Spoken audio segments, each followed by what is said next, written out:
ಮೈಸೂರಿನ ಕೆಲ ಭಾಗದಲ್ಲಿ ಮಳೆಯಿಂದಾಗಿ ದೊಡ್ಡ ಮಟ್ಟದಲ್ಲಿ ಸಮಸ್ಯೆಯಾಗಿದೆ. ಮೈಸೂರಲ್ಲಿ ಇವತ್ತು ಮಾಜಿ ಮುಖ್ಯಮಂತ್ರಿ ಕುಮಾರಸ್ವಾಮಿ ಮಳೆಯಿಂದಾದಂಥ ಸಮಸ್ಯೆಗಳ ವೀಕ್ಷಣೆಯನ್ನ ಪರಿಶೀಲನೆಯನ್ನ ಮಾಡಿದ್ದಾರೆ. ನೆರೆ ವೀಕ್ಷಣೆಯ ಸಂದರ್ಭದಲ್ಲಿ ರೈತ ಮಹಿಳೆಯೊಬ್ಬರಿಗೆ ಕುಮಾರಸ್ವಾಮಿ ಅವರು ಧನ ಸಹಾಯ ಮಾಡಿದ್ದಾರೆ.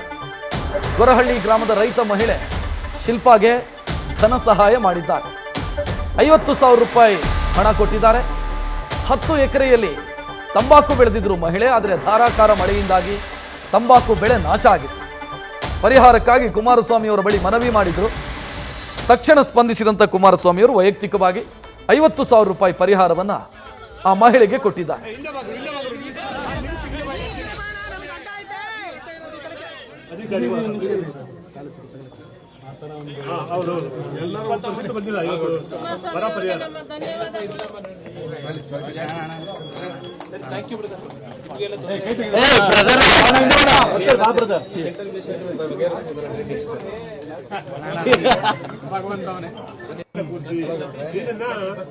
ಸರ್ಕಾರದವರು ಓದ್ತಾ ಇದ್ದಾರೆ ಅಧಿಕಾರಿಗಳು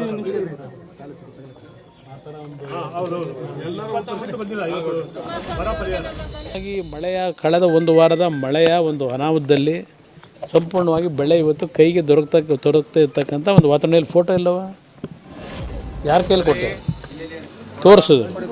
ಇವತ್ತು ಬೆಳೆ ಕೈಗೆ ಬರ್ತಕ್ಕಂಥ ಪ್ರಶ್ನೆ ಇಲ್ಲ. ಹೆಣ್ಣು ಮಗಳು ಏನಾಗಬೇಕು? ಇವತ್ತು 7.5 ಲಕ್ಷ ಸಾಲ ಎಲ್ಲಿಂದ ತೀರಿಸಬೇಕು?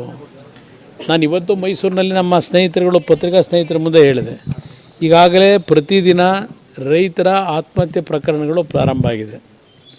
ಯಾವ ಮಂತ್ರಿಗಳಾಗಲಿ ಮುಖ್ಯಮಂತ್ರಿಗಳಾಗಲಿ ಹೋಗಲಿ, ಅವರ ಆತ್ಮಹತ್ಯೆ ಆದಂಥ ಕುಟುಂಬಗಳ ಮನೆಗೆ ಹೋಗೋದಿರಲಿ, ಒಂದು ಮಾಧ್ಯಮದ ಸ್ನೇಹಿತರ ಮುಖಾಂತರ ಮುಖ್ಯಮಂತ್ರಿಗಳು ಯಾರೂ ಇವತ್ತು ಆತಂಕಕ್ಕೆ ಒಳಗಾಗಬೇಡಿ, ಈ ಸರ್ಕಾರ ನಿಮ್ಮ ಪರವಾಗಿ ಇದ್ದೇವೆ ಅಂತಕ್ಕಂಥದ್ದನ್ನಾದರೂ ಹೇಳಬೇಕು ಬೇಡವೋ? ಇವತ್ತು ಇಲ್ಲ, ನಾನು ಅಂದಾಜು ಎಷ್ಟು ಅಂತಕ್ಕಂಥದ್ದನ್ನು ಯಾವ ರೀತಿ ನಾನೀಗ ತಕ್ಷಣ 2 ಗಂಟೆಯಲ್ಲಿ ಸರ್ವೆ ಮಾಡಲಿಕ್ಕಾಗುತ್ತೆ? ಸರ್ಕಾರದ ಜವಾಬ್ದಾರಿ. ಇಲ್ಲಿ ಏನಾಗಿದೆ, ವಿಪರೀತ ಮಳೆ ಏನಾಗಿದೆ, ಈಗಾಗಲೇ ಈ ಒಂದು ತಂಬಾಕಿನ ಸಸಿ ನಾಟಿ ಏನು ಮಾಡ್ಕೊಂಡಿದ್ದಾರೆ. ಇವತ್ತು ಈ ಮಳೆಯ ಅನಾಹುತದಿಂದ ಮತ್ತಿನ್ನೊಂದು ವಾರ ಮಳೆ ಇದೇ ಥರ ಆದರೆ, ಇಲ್ಲ ಇನ್ನೊಂದು 2-3 ದಿವಸ ಬಿಟ್ಟು ಮಳೆ ಬಂದ್ರು ಕೈಗೆ ರೈತರಿಗೆ ಇವತ್ತು ಈ ತಂಬಾಕಿನ ಬೆಳೆ ಸಿಗಲ್ಲ. ಶುಂಠಿ ಬೆಳೆ ಬೆಳೆದಂಥವ್ರದ್ದು ಪರಿಸ್ಥಿತಿ ಇದೇ ರೀತಿ ಇದೆ. ಇವತ್ತು ಇದನ್ನು ಸರ್ಕಾರ ತಕ್ಷಣ ಈ ಒಂದು ನಷ್ಟದ ಪ್ರಮಾಣ ಏನಿದೆ ಅಂತಕ್ಕಂಥದ್ದನ್ನು ಇವತ್ತು ಅಧಿಕಾರಿಗಳನ್ನು ಬಿಟ್ಟು ಇದು ಒಂದು ವರದಿಯನ್ನು ಪಡೆಯತಕ್ಕಂಥದ್ದು ಸರ್ಕಾರ ಜವಾಬ್ದಾರಿ ಇದೆ.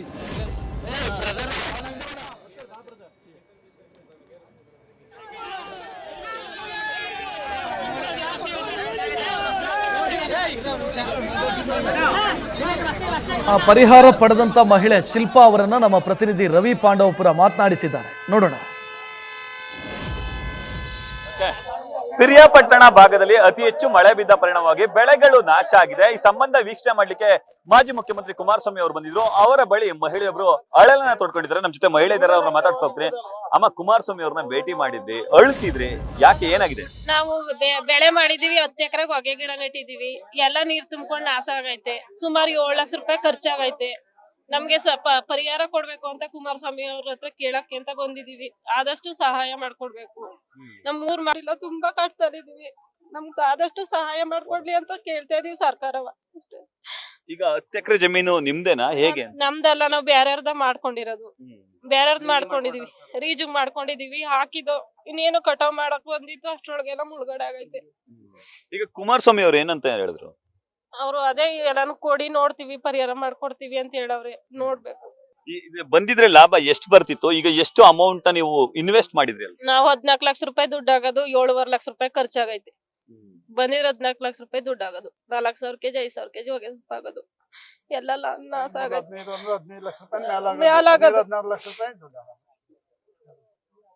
ಲಾಸ್ ಆಗೈತೆ. ಅದಕ್ಕೆ ಕೇಳ್ಕೊತಾ ಇದೀವಿ, ಎಲ್ಲ ಪರಿಹಾರ ಮಾಡ್ಕೊಡಿ. ಬೆಳೆ ಒಳಗೆ ನಿಂತ್ಕೊಂಡು ನೋಡಿ, ಸುಳ್ಳು ಹೇಳ್ತಾ ಇಲ್ಲ ನಾವು.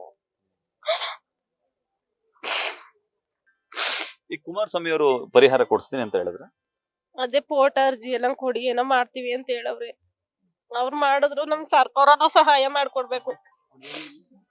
ಇದಿಷ್ಟು ಈ ಜಮೀನಿನಲ್ಲಿ ತನ್ನ ಬೆಳೆಯನ್ನ ಕಳೆದುಕೊಂಡಂತಹ ಜಮೀನಿನ ಒಡತಿ ಶಿಲ್ಪ ಅವರ ಮಾತು. ನಾವು ಬೇರೆಯವರ ಬಳಿ ಸಾಲಕ್ಕಾಗಿ ಹಣವನ್ನ ತಂದು ಜಮೀನಿಗೆ ಹಾಕಿದ್ವಿ, ಮಳೆ ಕೊಚ್ಕೊಂಡು ಹೋಗಿದೆ, ಬದುಕು ಮೂರ ಬಟ್ಟೆ ಆಗಿದೆ ಅನ್ನೋ ಅಳಲನ್ನು ತೋಡ್ಕೊಳ್ತಿದ್ದಾರೆ. ಕ್ಯಾಮರಾ ಪರ್ಸನ್ ವಿನಯ್ ಜೊತೆ ರವಿ ಪಾಂಡವಪುರ, ನ್ಯೂಸ್ ಫಸ್ಟ್, ಪಿರಿಯಾಪಟ್ಟಣ.